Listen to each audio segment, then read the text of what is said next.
Commons, I call upon the new Prime Minister of Great Britain and her empires, Mr. William Pitt, the younger.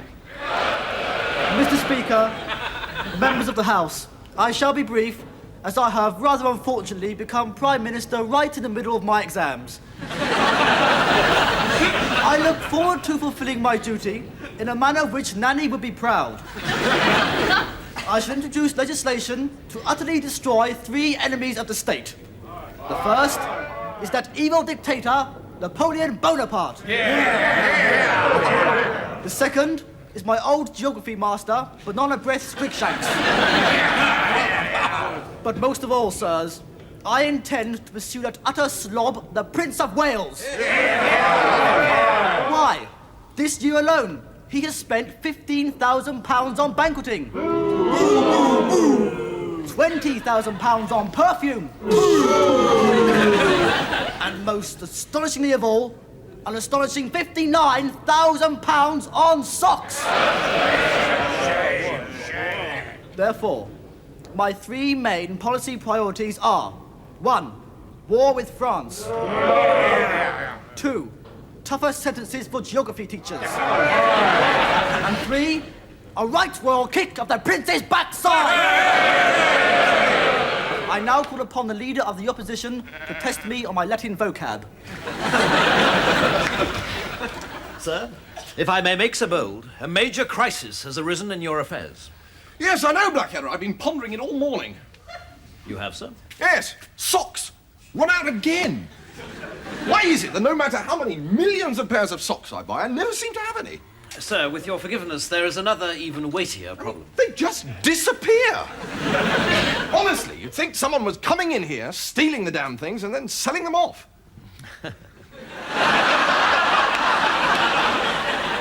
Impossible, sir. Only you and I have access to your socks. Yes, you're right. Still, for me, socks are like sex. Tons of it about, and I never seem to get any. Sir, if I may return to this very urgent matter, I read fearful news in this morning's paper. Oh, no. Not another little cat caught up in a tree. No, sir. There is a vote afoot in the new Parliament to strike you from the civil list. Well, yes, but what are they going to do about my socks? Sir, if this bill goes through, you won't have any socks. Well, I haven't got any socks at the moment. Or trousers, shirts, waistcoats, or pantaloons. They're going to bankrupt you. They can't do that. Why, the public love me. Only the other day I was out in the street and they sang, "We hail Prince George! We hail Prince George!" We hate Prince George. We hate Prince George. Enter. Dr. Johnson, Your Highness. Ah, Dr. Johnson. Damn cold day. Indeed it is, sir, but a very fine one. For I celebrated last night the encyclopedic implementation of my premeditated orchestration of Demotic Anglo-Saxon. No, didn't catch any of that. Well, I simply observed, sir, that I'm felicitous, since during the course of the penultimate solar sojourn, I terminated my uninterrupted categorization of the vocabulary of our post-Norman tongue. Well, I don't know what you're talking about, but it sounds damn saucy, you lucky thing. I know some fairly liberal-minded girls, but I've never penultimated any of them in that solar sojourn. Or for that matter, been given any Norman tongue. I believe, sir, that the doctor is trying to tell you that he is happy because he has finished his book. It has apparently taken him 10 years. Yes, well, I'm a slow reader myself. Here it is, sir, the very cornerstone of English scholarship. This book, sir, contains every word in our beloved language. Every single one, sir? Every single word, sir. Oh, well, in that case, sir, I hope you will not object if I also offer the doctor my most enthusiastic contrafibularities. Contrafibularities, sir? It is a common word down our way. Oh, I'm sorry, sir. I'm anaspeptic, phrasmotic, even compunctious to have caused you such pericombobulation.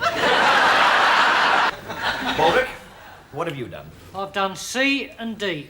Right, let's have it then. Right. Big blue wobbly thing that mermaids live in. C. Yes. tiny misunderstanding, still. My hopes weren't high.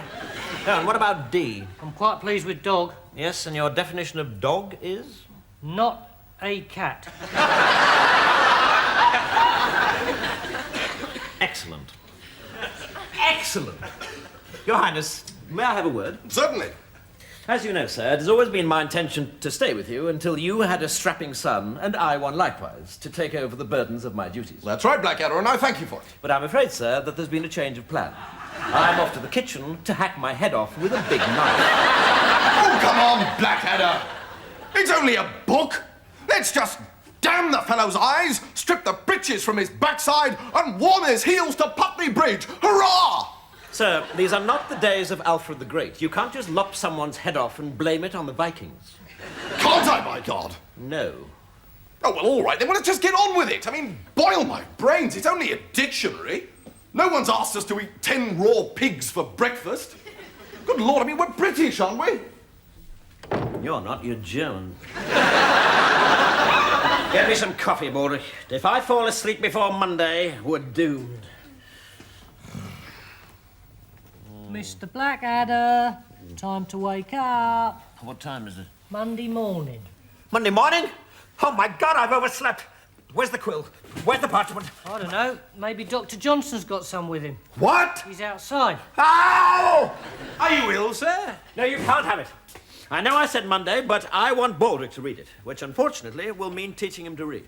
Which will take about 10 years. But time well spent, I think, because it's such a very good dictionary. I don't think so. Oh, God, we've been burgled! I think it's an awful dictionary, full of feeble definitions and ridiculous verbiage. I've come to ask you to chuck that damn thing in the fire. Are you sure? I've never been more sure of anything in my life, sir. I love you, Dr. Johnson, and I want to have your babies. Sorry, excuse me, Dr. Johnson, but my Auntie Marjorie's just arrived. Baldric, who gave you permission to turn into an Alsatian? Oh, God, it's a dream, isn't it? It's a bloody dream. Dr. Johnson doesn't want us to burn his dictionary at all.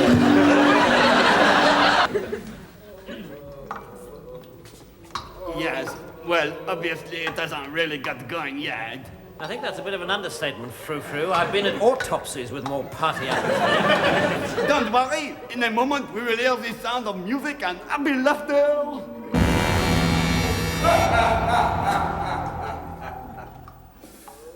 Bonsoir, monsieur. Bonsoir. Good evening, my man. Do you speak English? Little. Good. Well, just take me to the ambassador, then, will you? Pardon? I have rescued an aristocrat from the clutches of the evil revolutionaries. Please take me to the ambassador. No, I won't. I am an evil revolutionary and have murdered the ambassador and have turned him into pate. And you, aristo pig, are trapped. Pig, ha! You will regret your insolence, revolutionary dog.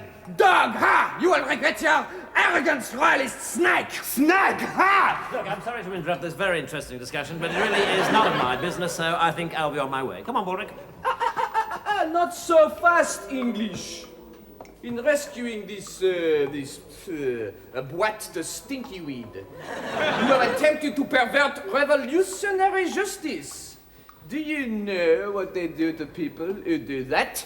They're given a little present and allowed to go free. No. They're smacked and told not to be naughty, but basically let off. No. I think I know. What? They're put in prison for the night and brutally guillotined in the morning. Well done, Baldric. Your little gnome is correct, monsieur. Gentlemen, welcome to the last day of your life. I am proud to introduce France's most vicious woman.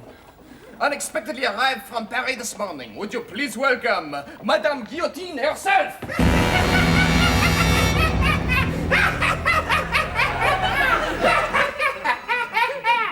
Are these the English pigs? Yes, that's us. Leave them with me, Monsieur Ambassador. I intend to torture them in a manner so unbearably gruesome revolution, even you will not be able to stand it. I don't think I will have a problem, madam. No, you will be sick. What if I stay for the first few minutes and then I leave if I'm feeling queasy? No, you will be sick immediately. What if I'm sick quietly in a bag? I mean, what is in your mind?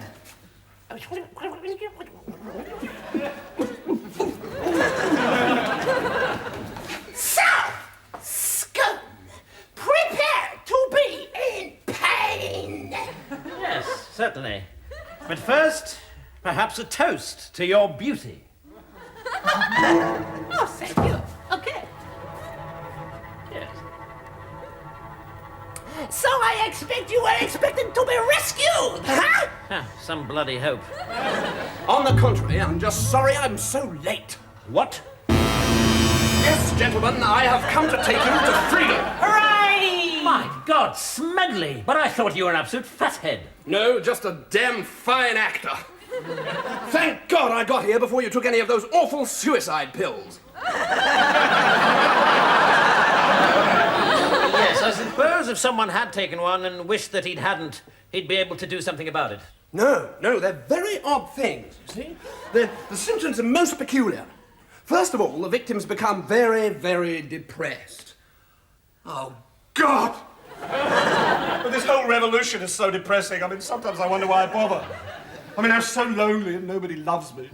And after the depression comes death. No, after the depression comes the loss of temper, you stuck-up bastard! What are you staring at? And after the temper comes death. No, after the temper comes the,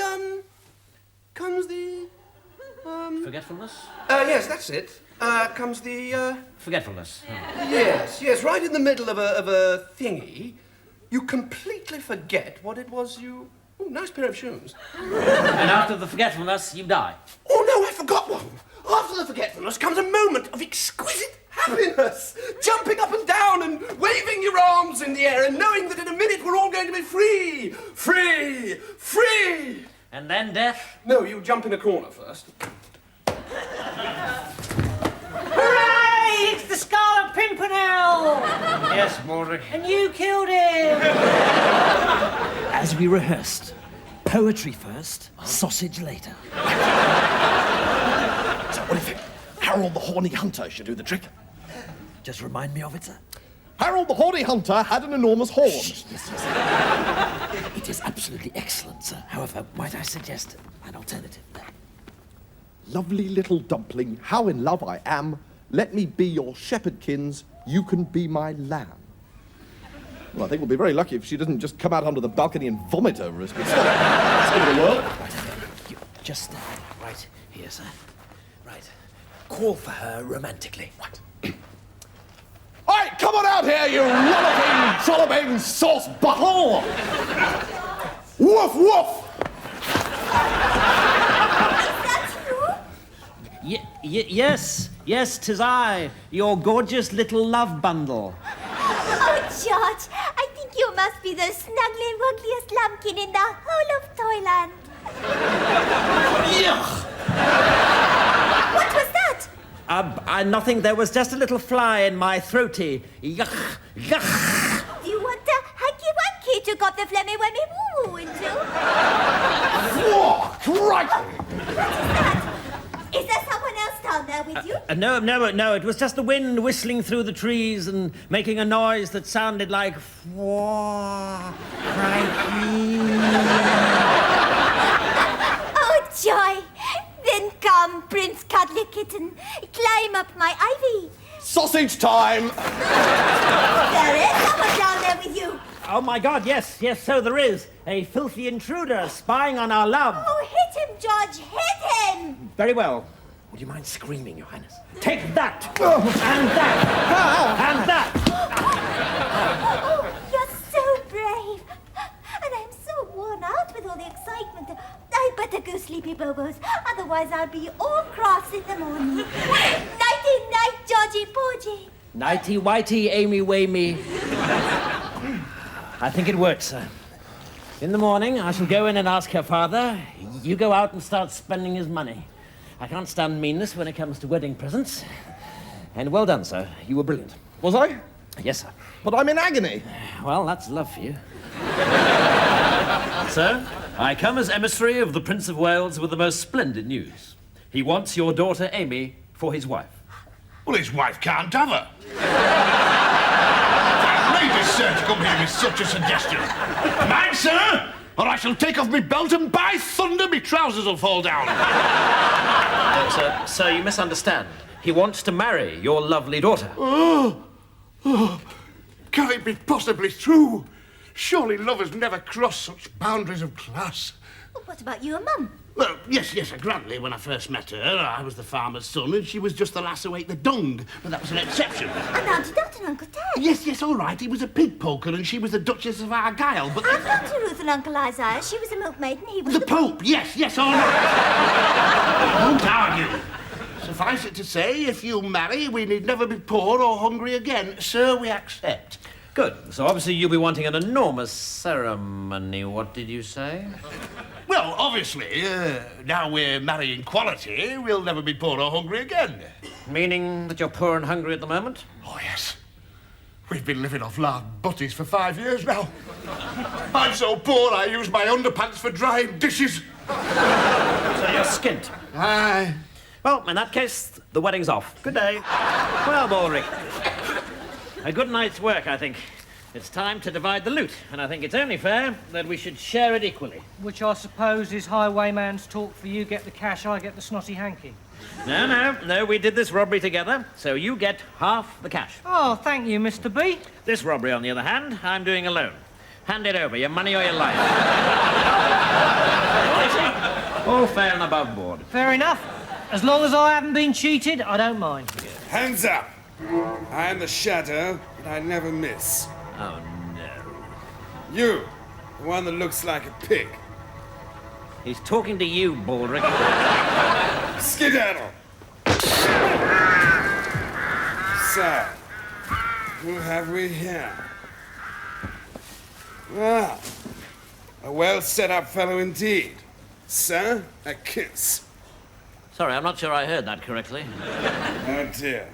Maybe your ears need unblocking. Oh, I see a kiss. Oh, of course. And then perhaps a little light supper, some dancing. Who knows where it might lead. Good Lord, it's you!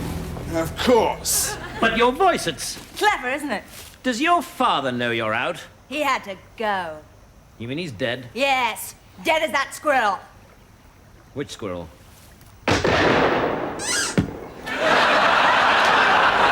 Oh, that squirrel. Of course. You killed him for ruining your chances of marrying Prince George. I despise the prince. Don't you know it's you I want? I want a real man. A man who can sew on a button. A man who knows where the towels are kept. And yes, I crave your fabulous, sinewy body. Well, you're only human. Here's the plan, Brown Eyes. You rob the prince of everything he's got, right down to the clothes he's standing in. I'll get my stash and meet you here, and then we'll run away to the West Indies. Well, I don't know. I'll have to think about it. I've thought about it. It's a brilliant plan. I'll see you here tomorrow. Right, I'm off. Oh, sir, but what about the danger? Look, the reward's going up day by day. Ha! I laugh in the face of danger. I drop ice cubes down the vest of fear. Things couldn't be better, Baldric. She'll get me abroad and make me rich. Then I'll probably drop her and get 200 concubines to share my bed. Won't they be rather prickly? Concubines, Baldric, not porcupines. Britain has the finest trade, the finest armies, the finest navies in the world. And what do we have for royalty? A mad kraut sausage sucker and a son who can't keep his own sausage to himself. The sooner you're dead, the better. You're very kind. Now, you're no doubt anxious to catch up with the latest news of the war. I have here the most recent briefs from my general in the field. Yes, well, if you could just pop them in the laundry basket on the way out. Tea? Yes, immediately. Now, let's turn to the second front, my lord. Ah, yes. Now, as I understand it, Napoleon is in North Africa, and Nelson is stationed in... Alaska, your highness. in case Boney should try and trick us by coming via the North Pole. Yes, perhaps a preferable stratagem, Your Grace, might be to harry him amidships as he leaves the Mediterranean. Trafalgar might be quite a good... Trafalgar? Well, I'll mention it to Nelson. I must say I'm beginning to regret the necessity of killing you, Your Highness. I've been told by everybody that the Prince was a confounded moron. No. Oh, Helen Buckshot, here's that tiresome servant of yours again. Oh, budge up. How dare you sit, sir, in the presence of your betters? Get up! Oh, Christ, yes, I forgot. You speak when you're spoken to! Unless you're going to be flayed across a gun carriage? Well... Sir, I fear you have been too long a soldier. We no longer treat servants that way in London society. Why, I hardly touched the man. I think you hit him very hard. Nonsense! That would have been a hard hit.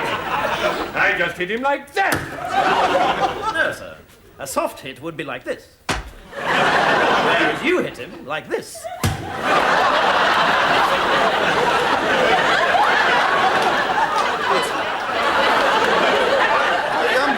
I wonder if I might be excused, Your Highness. Certainly. I'm sorry about that, sir, but one has to keep up the pretense. No, quite understand. You carry on the good work. Very well, sir. Hang on! This is bloody coffee. I ordered tea. Founding fool, aren't you? I heard everywhere that the Prince was the imbecile, whereas his servant Blackadder was respected about the town. Now that I discover the truth, I'm disposed to beat you to death. Tea!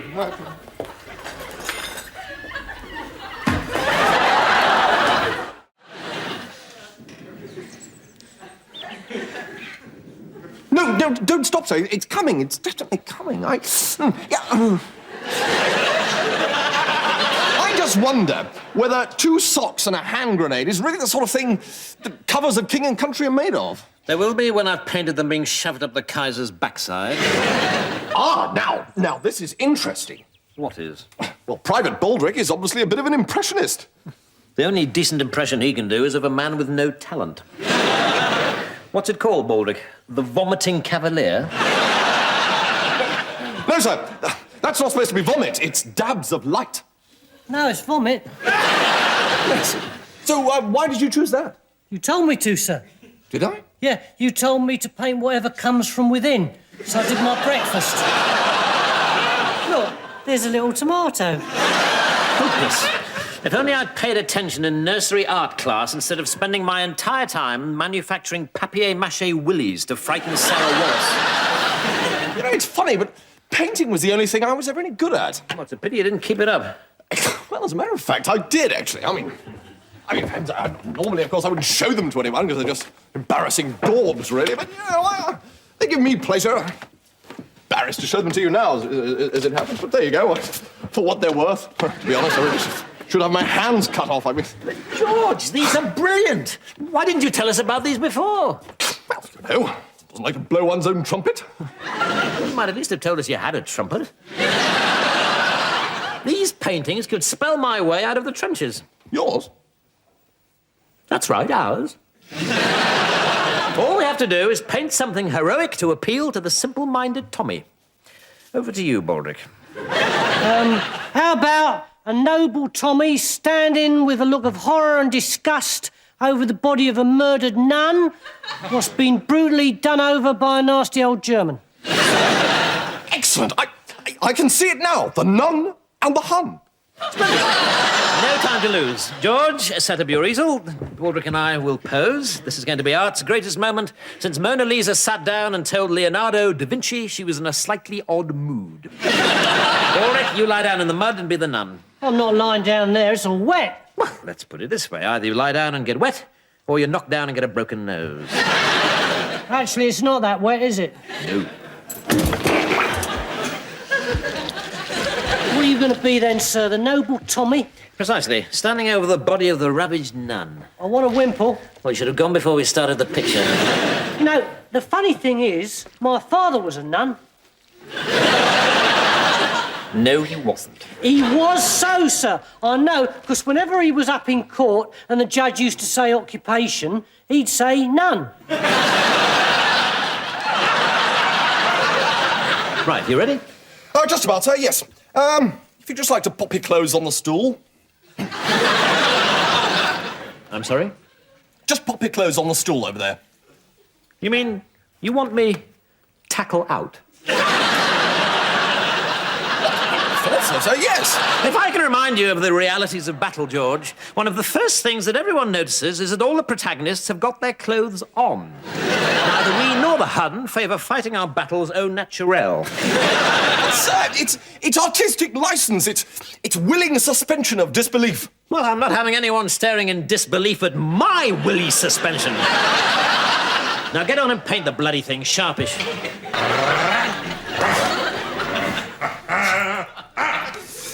How do I look, darling? Girl bait, sir. Pure bloody girl bait. Moustache? Bushy enough? Like a privet head, sir. Good, because I want to catch a particularly beautiful creature in this bush tonight. I'm sure you'll be combing women out of your moustache for weeks, sir. God, it's a spankingly beautiful world, and tonight's my night. I know exactly what I'll say to her. Darling. Yes, sir? I don't know, sir. Well, then butt in. Sorry, sir. I want to make you happy, darling. Well, that's very kind of you, sir. Will you kindly stop interrupting? If you don't listen, how can you tell me what you think? I want to make you happy, darling. I want to build a nest for your 10 tiny toes. I want to cover every inch of your gorgeous body in pepper and then sneeze all over you. Really, sir? I must protest. What is the matter with you, darling? Well, it's just all so sudden, sir. I mean, the nest bit's fine, but the pepper business is definitely out. How dare you tell me how I may or may not treat my beloved Georgina? Georgina? Yes, I'm working out what I want to say to her this evening. Oh, yes, of course. Thank God. All right? Yes, sir, listening, sir. Honestly, darling, you really are the most graceless, dim-witted bumpkin I ever met. I don't think you should say that to us. Where the hell's that George? It's 3 o'clock in the morning. He should be careful wandering around the trench at night with nothing to protect his honour but a cricket box. Hello, Captain. About time. Where the hell have you been? Oh, I don't know. It's all been like a dream, my very first ball. The music, the dancing, the champagne. My mind is a mad whirl of half-whispered conversations with the promise of indiscretion ever hanging in the air. Oh, did that old stoat Melcher try for a snog behind the fruit cup? Certainly not. General behaved like a perfect gentleman. We tired the moon with our talking about everything and nothing. The war, marriage, proposed changes to the LBW rule. Melcher isn't married, is he? No, all his life he's been waiting to meet the perfect woman. And then at last, tonight, he did. Some poor unfortunate had old Walrus Face dribbling in her ear all evening, did she? Well, yes, as a matter of fact, I did have to drape a napkin over my shoulder, yes. George, are you trying to tell me that you are the General's perfect woman? Well, yes, I rather think I am. Well, thank God the horny old blighter didn't ask you to marry him. You did? Well, how did you get out of that one? Well, to be honest, sir, I'm not absolutely certain that I did. What? Well, you can't understand what it was like, sir. You know, the candles, the music, the huge moustache. I don't know what came over me. You said yes? Oh, after all, sir, he is a general. I didn't really feel I could refuse. He might have had me court-martialed. Whereas, on the other hand, of course, he's going to give you the Victoria Cross when he lifts up your frock on the wedding night and finds himself looking at the last turkey in the shop. Yes, I know it's a mess of it. You see, he got me squiffy, and then when he looked into my eyes and said, "Chipmunk, I love you." Chipmunk? Yes, but it's his special name for me, you see. He says my nose looks just like a chipmunk's. Oh, God. We're in serious trouble here. If the General ever finds out that gorgeous Georgina is in fact a strapping 6-footer from the rough end of the trench, it could precipitate the fastest execution since someone said, "This Guy Fawkes bloke, do we let him off or what?" Right, Bob. The second half starts with Corporal Smith and Johnson as the 3 silly twerps. All right, sir. The big joke being there's only 2 of them. I love that. That always cracks me up, sir. Followed by Baldrick's impersonation of Charlie Chaplin.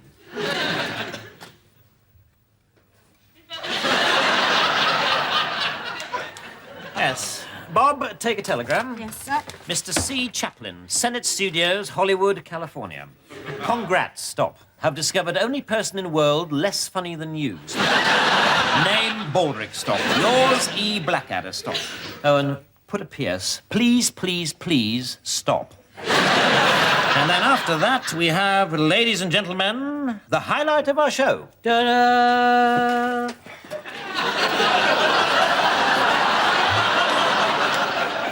I feel fantastic. Gorgeous Georgina, the traditional soldier's drag act.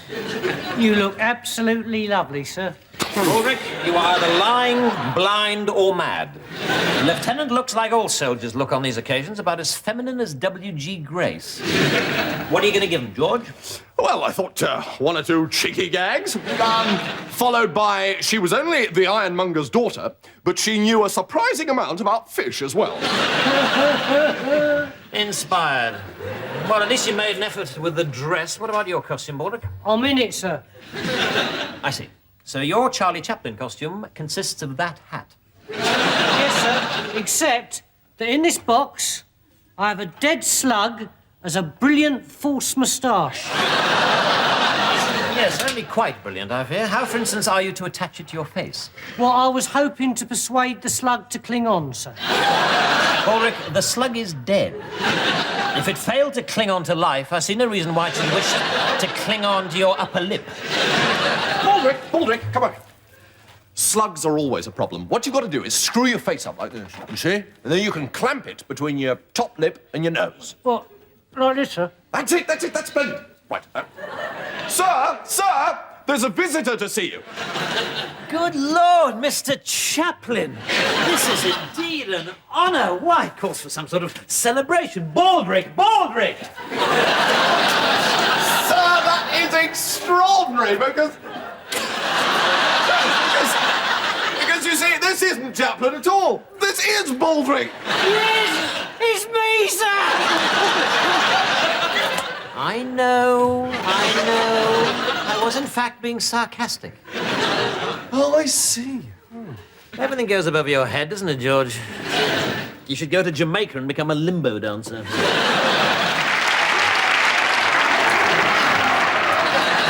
They love him, sir. We're a hit. Yes, in one short evening, I've become the most successful impresario since the manager of the Roman Colosseum thought of putting the Christians and the lions on the same bill. Sir, some people seem to think that I was best. Would you agree? Ulrich, in the Amazonian rainforests, there are tribes of Indians as yet untouched by civilization who have developed more convincing Charlie Chaplin impressions than yours. Oh, thank you very much, sir. He's coming off. Oh. What do you think, Bob? One more? God, I love the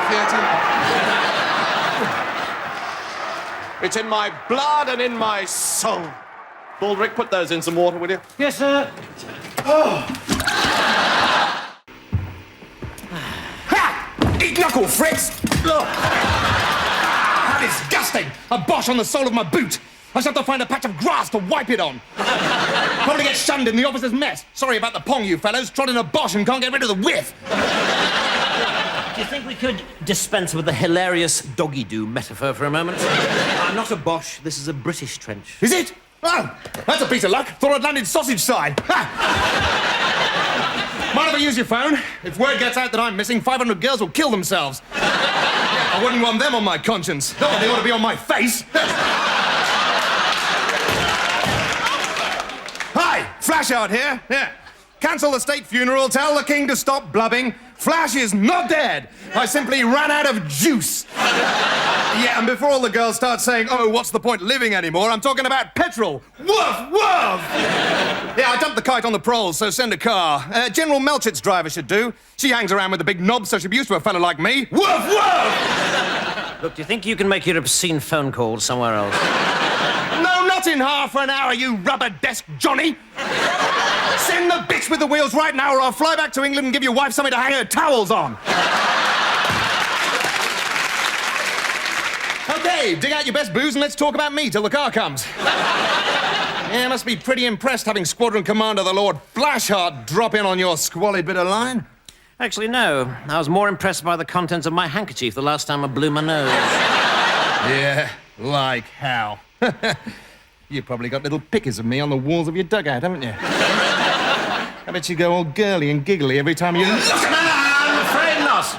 Unfortunately, most of the infantry think you're a prat. Ask them who they'd prefer to meet, Squadron Commander Flashheart and the man who cleans out the public toilets in Aberdeen. They'd go for wee jock Poopong McPlop every time.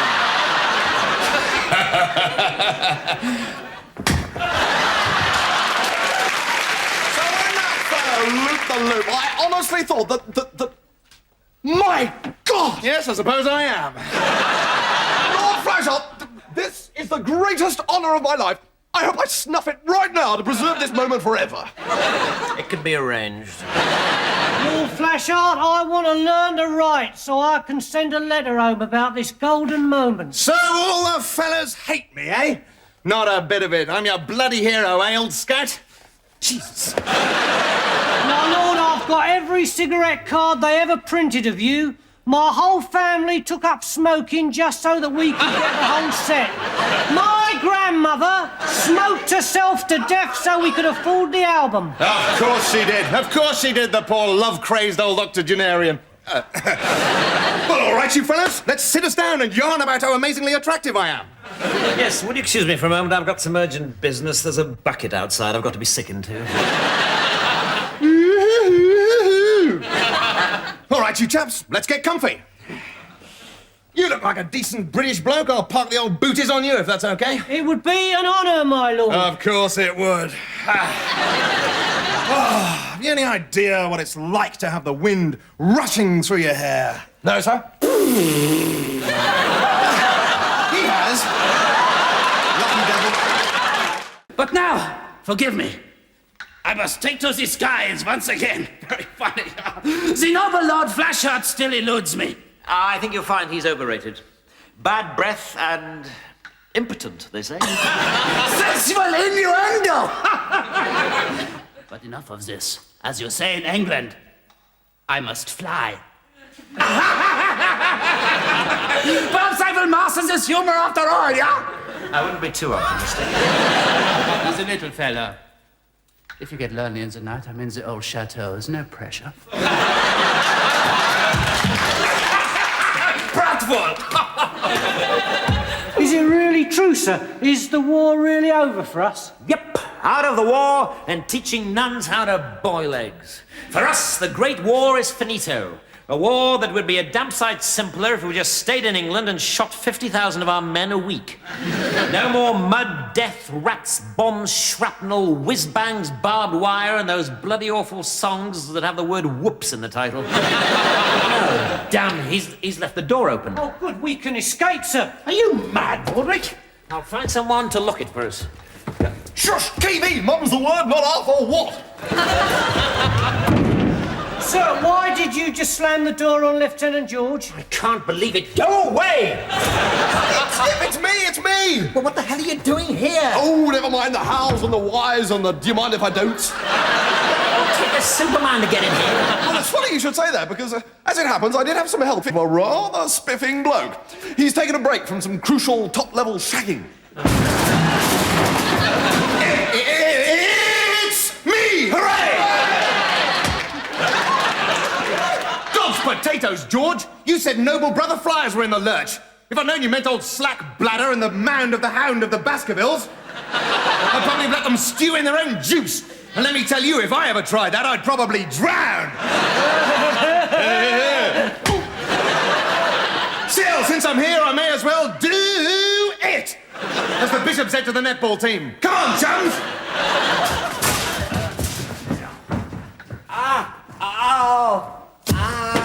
Come on! Yes, look, I'm sorry, chaps, but I've splintered my pancreas. And I seem to have this terrible cough. Cards! Wait a minute. Now, I may be packing the kind of tackle that you'd normally expect to find swinging about between the hind legs of a Grand National winner. But I'm not totally stupid. I've got the kind of feeling you'd rather we hadn't come. No, I'm very grateful. It's just that I'd slow you up. I think I'm beginning to understand. Are you? Just because I can give multiple orgasms to the furniture just by sitting doesn't mean that I'm not sick of this damn war. The blood, the noise, the endless poetry. Is that really what you think, Flashard? Of course it's not what I think.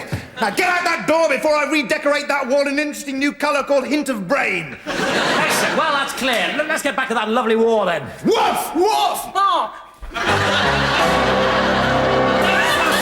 Blackadder. Oh, damn, foiled again. What bad luck. And the Lord Flashard. This is indeed an honor. Finally, the two greatest gentlemen flyers in the world meet.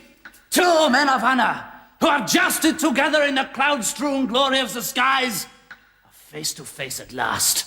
How often I have rehearsed this moment of destiny in my dreams. The valor we to encapsulate, the unspoken nobility of our comradeship. Right, Baldric. This is an old trick I picked up in the Sudan. We tell HQ that I've gone insane, and I will be invalided back to Blighty before you can say wibble. A poor, gormless idiot. Well, I'm a poor, gormless idiot, sir, and I've never been invalided back to Blighty.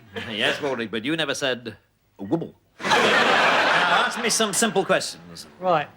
What is your name? Wibble. What is 2 plus 2? Oh, wibble. Where do you live? London? Eh? A small village on Mars, just outside the capital city. Wibble. All the men present and correct, sir. Ready for the off, eh? I'm afraid not, Lieutenant. I'm just off to Hartlepool to buy some exploding trousers. Come again, sir. Have you gone barking mad? Yes, George, I have. Cluck, cluck, gibber, gibber, my old man's a mushroom, etc. Go send a runner to tell General Melchett that your captain has gone insane and must return to England at once.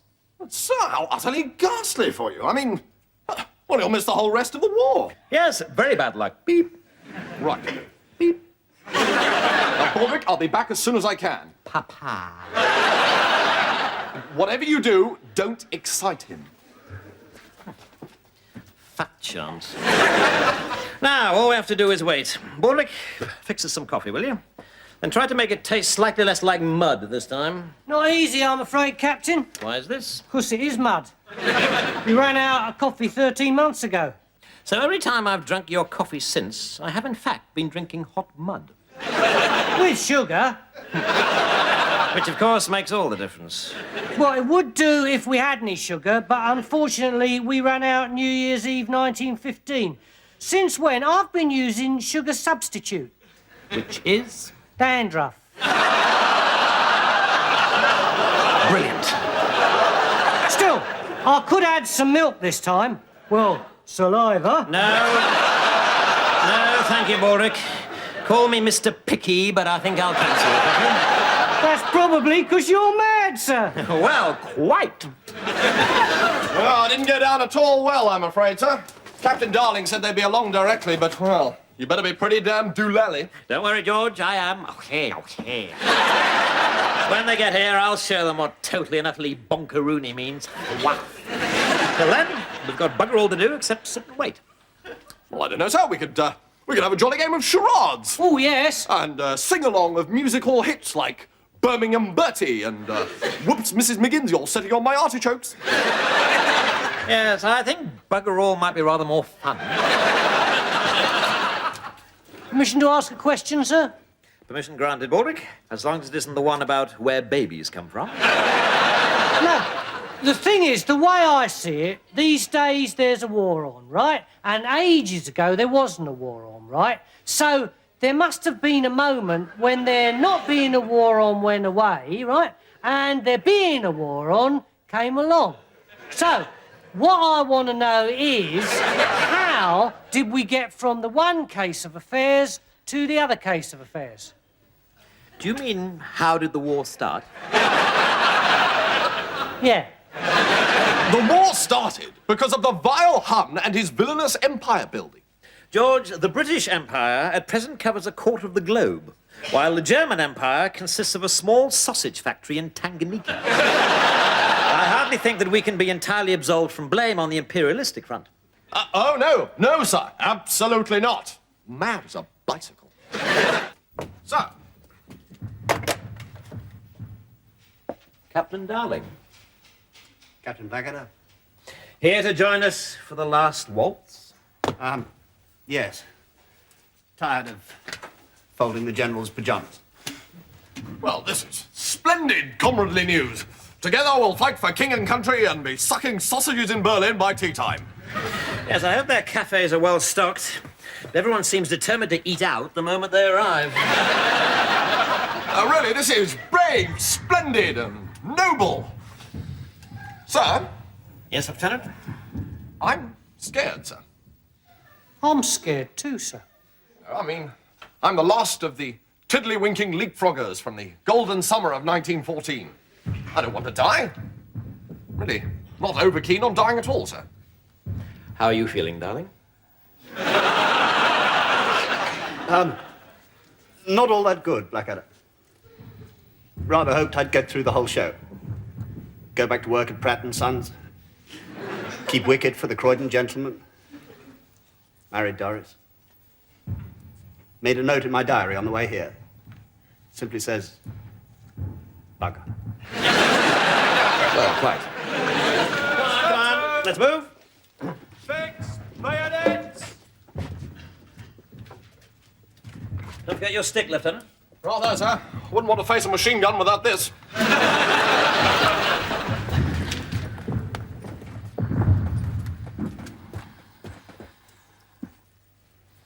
Listen. Our guns have stopped. You don't think... Maybe the war's over. Maybe it's peace. Oh, hurrah! The big knobs have got round the table and yanked the iron out of the fire. Thank God. We lived through it. The Great War, 1914 to 1917. Hip, hip, hooray! I'm afraid not. The guns have stopped because we're about to attack. Not even our generals are mad enough to shell their own men. They think it's far more sporting to let the Germans do it. So we are, in fact, going over. This is, as they say, it. I'm afraid so. Unless I can think of something very quickly. Company, one pace forward. Oh, there's a nasty splinter on that ladder, sir. A bloke could hurt himself on that. Stand ready. I have a plan, sir. Really, Baldric? A cunning and subtle one? Yes, sir. As cunning as a fox who's just been appointed Professor of Cunning at Oxford University? Yes, sir. On the signal, company will advance. Well, I'm afraid it'll have to wait. Whatever it was, I'm sure it was better than my plan to get out of this by pretending to be mad. I mean, who would have noticed another madman around here? Good luck, everyone. Down!